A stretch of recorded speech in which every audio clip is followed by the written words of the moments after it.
नवाबजादा लियाकत अली खां कायद-ए-आज़म के मुअतमद तरीन साथी थे। क़याम पाकिस्तान के बाद इन्हें वज़ीर-ए-आज़म मुकर्रर किया गया था। ताहम जब तक कायद हयात थे फैसला कुन ज़ात इन्हीं की थी। इनकी वफ़ात के बाद बल्कि इनकी अलालत के दौरान ही से अपनी शहादत 16 अक्टूबर 1951 ईस्वी तक लियाकत अली खां पाकिस्तान के असल कायद थी। नवाबजादा लियाकत अली खां 1896 ईस्वी में मशरक़ी पंजाब के एक ज़िला करनाल में पैदा हुए। आपके आबा व अजदाद अहद मुग़लिया में ईरान से हिंदुस्तान आए थे। इनका ख़ानदान नौशेरवा आदल की नस्ल से मुतल्लक़ होने का दावेदार था। आपके वालिद रुस्तम अली खां बड़े ज़मींदार थे। करनाल के अलावा यूपी में भी इनके पास काफ़ी ज़मीन थी, इसलिए लियाकत अली खां का बचपन ज़्यादातर यूपी में ही गुजरा। 1918 ईस्वी में आपने MAO कॉलेज अलीगढ़ से BA किया और आला तालीम के लिए इंग्लिस्तान चले गए। 1921 ईस्वी में आपने एग्जेटर कॉलेज ऑक्सफोर्ड से कानून की डिग्री ली और वकालत का आगाज़ किया। ऑक्सफोर्ड के क़याम के दौरान आपने इंडियन मजलिस ऑक्सफोर्ड के ज़ेरे एहतमाम मुनक्कद होने वाले सियासी मुबाहिसों में नुमाया हिस्सा लिया। कुछ देर तक आप इस मजलिस के हाज़िन भी रहे। आप अच्छे खिलाड़ी भी थे। घुल मिल कर रहना मिजाज में दाखिल था, इसलिए अच्छे मेहमान नवाज और बेहतरीन दोस्त साबित होते थे। क़याम ऑक्सफोर्ड के दौरान आपके दोस्तों में KSP मेनन भी था, जो बाद में हिंदुस्तान में अमूर खारजा दौलत मुश्तरका का सेक्रेटरी बना। इसने अपनी किताब मैनी वर्ल्ड्स में लियाकत अली खां की तारीफ़ की है और ये लिखा है कि बावजूद ये कि लियाकत अली खां बाद में मुस्लिम लीग में शामिल हो गई और मुस्लिम लीग के अहम आदमी थे, वो और इनकी अहलिया मेरे यहाँ दहली में अक्सर आते थे और इनकी बीवी और मेरी बीवी का आपस में दोस्ताना था। मैंने इन्हें मुस्लिम लीग का उगता हुआ सितारा करार दिया है। इनके अल्फाज ये हैं, Liaquat was already rising star in the Muslim League but that did not interfere with our friendship. 1923 ईस्वी में नवाबजादा लियाकत अली खां वापस वतन लौटे और आते ही मुस्लिम लीग में शामिल हो गए। वो 1924 ईस्वी में पहली मरतबा मुस्लिम लीग के इजलास लाहौर में शामिल हुए। अपने मजाज के मुताबिक आपने उम्र भर मुस्लिम लीग ही में काम किया, क्योंकि वो इन लोगों में ना थे जो ज़ाती मफादात की खातिर तेज़ी से सियासी मोड़ मोड़ने के आदी होते हैं। 1926 में वो यूपी की कानून साज मजलिस के रुकन मुंतखब हुए। तलकात बनाना और निभाना इन्हें आता था, इसलिए इसके बाद हर दफ़ा वो अपनी नशिस्त पर मुंतखब होते रहे। 14 साल की रुकनीत के दौरान वो 6 साल तक सूबाई मजलिस कानून साज के डिप्टी प्रेसिडेंट रहे।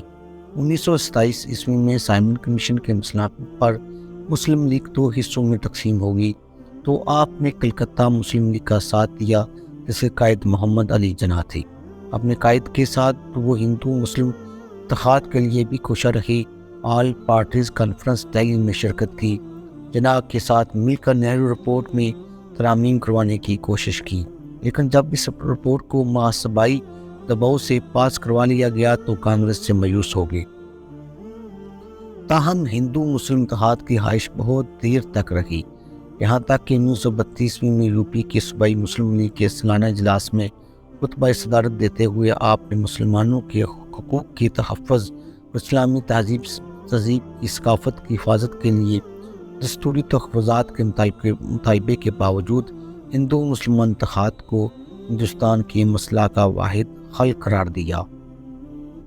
1929 में नवाब अहमद सैयद खान ऑफ छतारी आपके मेहमान रहे। आप सोनिया याद आयाम में वो लियाकत अली खां की मेहमानवाजी की तारीफ़ करते हैं। इस ज़माने के आपके सियासी नज़रियात पर रोशनी डालते हुए वो लिखते हैं कि लियाकत अली खां विदागाना तरीक़े इंतखाब के खिलाफ थे। यूपी की असम्बली में तकरीर करते हुए उन्होंने विदागाना इंतखाब को अक़लियतों के लिए मुफीद की बजाय मुज़र करार दिया, क्योंकि इसमें हर फ़िरका सिर्फ अपने ही वोटों पर तवज्जो मरकूज़ करता है। छतारी साहब का बयान है कि लियाकत अली खां असम्बली में अपना अलग ग्रुप रखते थे, लेकिन इनका ग्रुप अक्सर व बेशतर छतारी साहब से तावन करता था। 1936 ईस्वी में कायद-ए-आज़म मोहम्मद अली जिन्ना ने मुस्लिम लीग की तंजीम नौ शुरू की तो बम्बई के सेशन में जिन्ना को सदर और लियाकत अली खां को ऑनरेरी سیکٹری جنرل منتخب کیا گیا۔ اس انتخاب کے بعد صوبائی لیگ کے باعث قائدین سے اختلاف کی وجہ سے لیاقت وقتی طور پر لیگ سے الگ ہو گئے اور نواب آف چتاری کی نیشنل ایگریکلچرسٹ پارٹی میں شامل ہو گئے۔ تاہم 1938 کے آغاز میں ہی انہیں دوبارہ آل انڈیا مسلم لیگ کا جنرل سیکرٹری منتخب کر لیا گیا۔ اس کے بعد سے پاکستان مسلم لیگ کے قیام 1948 تک آپ اس عہدے پر فائز رہے۔ اب ہم بات کرتے ہیں نوابزادہ لیاقت علی خان کی تحریک پاکستان میں خدمات کے بارے میں۔ قائد اعظم علی محمد علی جناح لیاقت علی خان کو اپنا مطمئن ترین ساتھی سمجھتے تھے۔ قائد اعظم ایک اہم ترین کام آپ کو سونپتے تھے۔ 1940 میں وہ مرکزی اسمبلی کے رکن منتخب ہوئے اور مسلم لیگ اسمبلی پارٹی کے ڈپٹی لیڈر چنے گی۔ قائد اعظم نے دسمبر 1943 میں آپ کو دوبارہ مسلم لیگ کا جنرل سیکرٹری منتخب ہونے کا مشورہ دیا۔ اس موقع پر مسلم لیگ کونسل کو خطاب کرتے ہوئے انہوں نے لیاقت علی خان کو اپنا دوست اور دست راست یعنی رائٹ ہینڈ قرار دیا۔ ان کی اس صفت کی خاص طور پر نشاندہی کی کہ وہ نمود و نمائش کی خواہش کے بغیر خاموشی سے خدمت کرتے رہتے ہیں۔ نیز نواب ہونے کے باوجود وہ دولت کے پجاری نہیں ہے اور انتہائی سادہ زندگی بسر کرتے ہیں۔ لیاقت علی خان کی زندگی کا اہم ترین دور وہ ہے جب وہ 1944 میں مسلم لیگ کی طرف سے وائسرائے کی کونسل میں شامل کیے گئے اور عبوری حکومت میں وزارت خزانہ کا قلمدان آپ کو سونپا گیا۔ یہ ایک ایسا منصب تھا جس کا تقاضا عام ہندوستانی سیاستدان کی نمائشی ریل پیل کی بجائے ٹھوس و تعمیری کام تھا، لہذا لیاقت اپنی جگہ صحیح پہنچ گیا تھا۔ This was an office which called for solid constructive work rather than the historic exuberance of the average Indian politician, and her liaquat was in his element۔ یہ SM اکرام صاحب نے ان کے بارے میں لکھا ہے۔ نوابزادہ لیاقت علی خان کو پارلیمانی اور سیاسی امور کا وسیع تجربہ تھا۔ نوابزادہ ہونے کی وجہ سے وہ معاشرے کے تمام طبقات سے ملنے کے طور طریقے جانتے تھے، لہذا سیاست و پارلیمانی امور میں ان کی کامیابی توقعات کے عین مطابق تھی۔ لیکن وزارت خزانہ کے بارے میں یہ سمجھا جاتا تھا کہ اسے سنبھالنا نہ کسی مسلمان کے بس کا روگ ہے نہ کسی نوابزادہ کے۔ بھائی احمد نوابزادہ صاحب نے بہت جلد ثابت کر دیا کہ یہ تمام تصورات بے بنیاد ہیں اور ایک مسلمان نوابزادہ اس کام کو چلانے کا سب سے زیادہ اہل ہے جتنا کہ ایک منٹت یا لالا ہو سکتا تھا۔ غریب آدمی کا بجٹ جو لیاقت علی خان نے پیش کیا پنڈت نہرو کے اعلانات کے عین مطابق سماجی انصاف پر مبنی تھا۔ اسلام کے اس اصول کی روشنی میں تیار کیا گیا تھا کہ ٹیکس جمع شدہ دولت پر لگنا چاہیے نہ کہ عام صارفین پر، لہٰذا یہ عام آدمی کے لیے بہترین تھا۔ نیز یہ بجٹ ٹیکس چور ہندو سرمایہ داروں اور ناجائز دولت جمع کرنے والے کروڑ پتیوں کی تجوریوں سے پیسے نکال کر جنگ عظیم کے بعد پیدا ہونے والے معاشی بحران کا کامیاب علاج کرتا تھا۔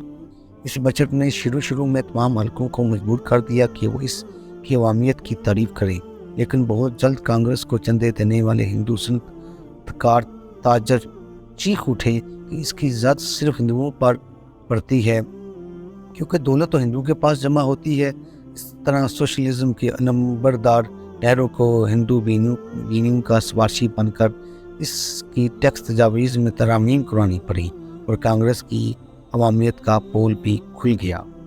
تقسیم ملک کے دوران لیاقت علی خان مسلم لیگ پارلیمانی کے لیڈر، وزیر خزانہ، مسلم لیگ کے جنرل سیکرٹری اور قائد اعظم کے دست راست تھے۔ اس وجہ سے آپ کو شب و روز ایک کر کے پاکستان کے قیام کی جنگ لڑنی پڑی۔ آپ کو ایک طرف انگریز و ہندو کی محلاتی سازشوں کا مقابلہ کرنا پڑا، دوسری طرف مسلم لیگ اور مسلم عوام سے رابطہ قائم کرنا پڑتا۔ پاکستان کے قیام کے بعد تعمیر نو کی شدید ضرورت تھی،